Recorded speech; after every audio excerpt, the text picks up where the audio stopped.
Hey, welcome back to my channel. This is Akila James coming to you with another video. Today I want to talk to you about what? Amateurs and professional tennis players. Two different types of level. I just want to give you 3 tips. 1, 2, 3. What's the difference? Other than the obvious things, which are playing tennis for longer periods of time, growing up with a coach, parents that taught you from a very young age, having great technique. Let's cut out all those things and think about 3 top things that make them different. You can be a very, very good amateur player and you can be a very, very good professional tennis player. What's the difference between you and Sinner or Coco Gauff? What's the difference between you and, you know what I mean?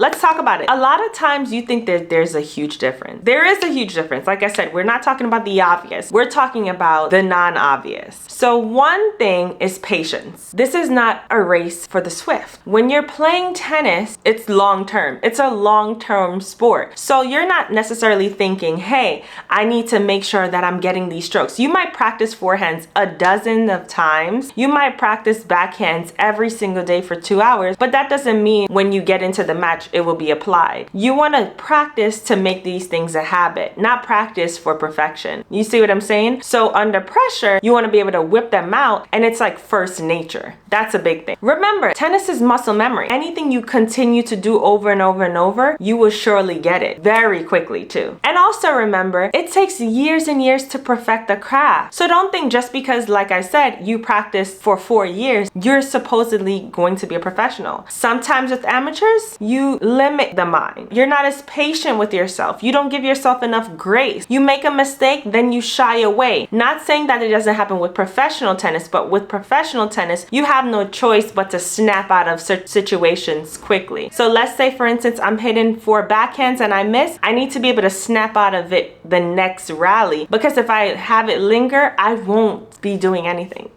As we know, the better you are, the more money you make, because every round you make money. So if you lose first round, what happens? You've made no money. If you win first round, you've made money. So your winnings matter, okay? Be patient with yourself. All in all, number 1, be patient with yourself. Do not rush the process. Remember, this is for a while. If you want to be a professional tennis player, you think, okay, I'm going to give myself 10 years, 15 years. I don't know what you're going to do, but let's say, for instance, you give yourself a plan, right? So you have to be patient with yourself. You might not see the results at 20, but 21, something might just click off and you're able to be patient with yourself in rallies. Be patient with yourself in the mind when your mind is going 15 miles per hour as well. So that's something very important. With amateurs, sometimes we're not as patient. As you know, we want to make every shot. We see a player that we love and we say, okay, I see, I understand, but we're not patient enough to continue to do it. And remember, to get this thing going great, you're going to make a lot of mistakes. It's kind of like business. Most entrepreneurs, what? They fail all the time. It's the same. So be ready to fail and be patient with it, because there's going to be this one day you don't fail and you will enjoy the fruits of your labor. So be patient. Moving on to number 2 is routine. Routine. What's the difference with an amateur's routine and a professional tennis player's routine? You know, it's something that it becomes first instinct. Both players, you're going to get nervous. The difference is how you handle it. Are you coming up with routines to make sure that you have your mind clear getting ready for the next sport? I would say the only huge difference is, are you able to recover in a short time span? And what are the routines you do when you are nervous? Not like going to the towel or something like that, because a lot of times with amateurs, you feel like you're doing that, you're trying to distract your mind, but you're still thinking of the thing. So I would say do an action. That's why you see some players, they jump up. Some players, they will like do butt kicks. You see some players running to the ball, because then it takes the focus off of the thing that you're doing, which is the wrong thing, and it makes you think of right things to do. And then you're gonna think of, oh my gosh, I need to just apply it. It's just being able to deal with tough situations in a routine way. Your brain is moving so fast, but the biggest thing is you don't want to panic. Panicking is not the answer. I'm telling you that right now. You can panic and freeze. You can panic and thrive. Who do you choose to become? Whether you're bouncing on your toes, whether you're jumping in jumping jacks, whether you're singing to yourself, talking to yourself, whether you're giving yourself words of affirmation, whatever it is, is come up with a routine every single day when you're practicing and as well as matches. Sometimes we think that when we get to the matches,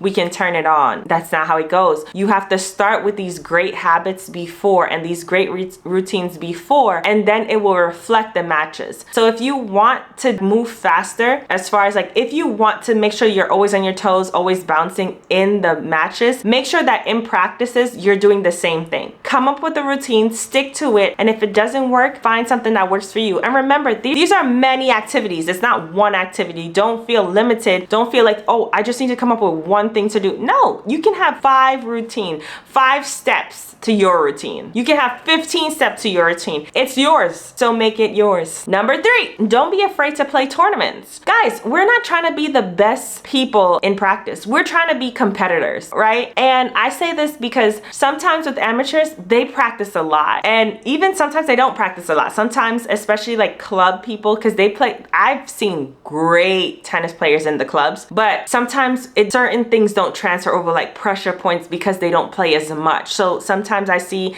some of them play like every 2 weeks, or matches I'm talking about, as opposed to professional tennis players. They play week after week after week. A week can't go by unless you're injured or you need time to rest or something like that. Family emergencies, an emergency for yourself. But most of the time you're playing week in and week out, and you are in that competitive state. You are in that competitive mind frame, where sometimes with other players, they're not. They have that, they can feel the difference between practice and competition. And it shouldn't be. It should be so routine. It should be so first nature. It should be so much of a habit that you can't even tell the difference. When you see Nadal practice and when he plays competition, there's not much big of a difference. So he's always in the mind frame. Once he steps on a tennis court, he's in a mind frame. And I'd say that's something different. And I'm not saying these are bad things. I just want to say these are not bad things, but this is kind of what separates the big boys and the small boys.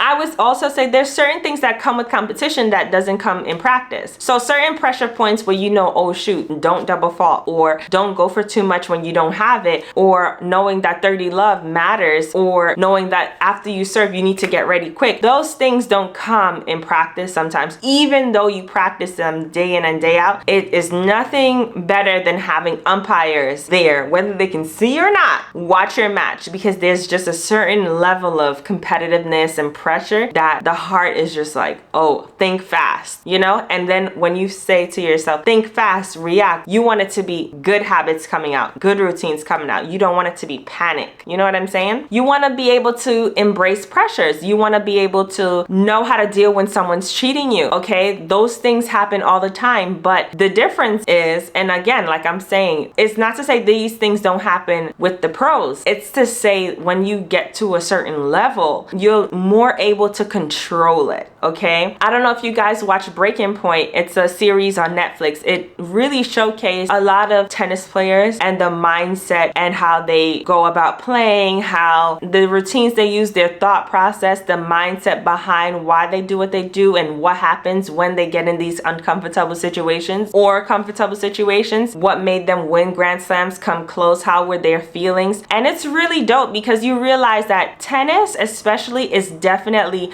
mostly mental. I can't stress that enough. Tennis is definitely a physical sport, but it's not physical. If you tell yourself you're gonna win, you're gonna win. As people on the outside, and even if you're not a tennis player, you can look at a match and say, oh my gosh, that person is gonna win. That person looks like they got game. And I'm not talking about the person who's just saying like, come on, let's go, vamos. Like, I'm not talking about that person. I'm talking about the person who is focused and putting points together and always finding solutions. So look at Breaking Point if you haven't. It is definitely a good way to get on the inside of a tennis player's brain, and you can definitely compare and take some tips from them and see. I mean, we're always learning. That's the beautiful thing about tennis. You're always learning, and you're never necessarily a professional. Even though you're #1 in the world, you still have to learn. So that's the beauty. Thank you so much for watching my video. Don't forget to like, comment, and subscribe, and there will be more tennis tips, more conversations like this happening, okay? I want you to jump barriers, and I want you to really accomplish your goals, whether you're a professional tennis player, whether you're a club tennis player, whether you're an amateur tennis player, whether you're in high school, college, whoever's out there looking, someone who used to play tennis and that is injured, someone who plays tennis and now is picking up golf because they just don't want to run around that much, pickleball, paddleball, whatever. Enjoy. I want you to enjoy this channel. Thanks. Bye.